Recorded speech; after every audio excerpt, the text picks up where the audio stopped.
ابراہیم نے مسروق کے واسطے سے بیان کیا، انہوں نے حضرت عائشہ رضی اللہ تعالی عنہا سے دوسری سند، اور عامش نے کہا کہ مجھ سے مسلم بن سبی نے مسروق کے واسطے سے بیان کیا، انہوں نے عائشہ رضی اللہ تعالی عنہا سے کہ ان کے سامنے ان چیزوں کا ذکر ہوا جو نماز کو توڑ دیتی ہیں، یعنی کتا، گدھا اور عورت۔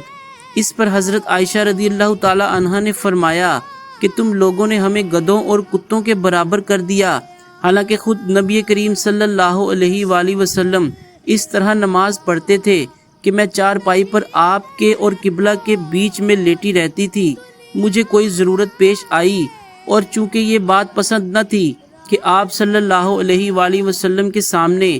جبکہ آپ نماز پڑھ رہے ہوں بیٹھوں، اور اس پر آپ صلی اللہ علیہ وآلہ وسلم کو تکلیف ہو، اس لیے میں آپ صلی اللہ علیہ وآلہ وسلم کے پاؤں کی طرف سے خاموشی کے ساتھ نکل جاتی تھی۔ صحیح بخاری حدیث نمبر 514۔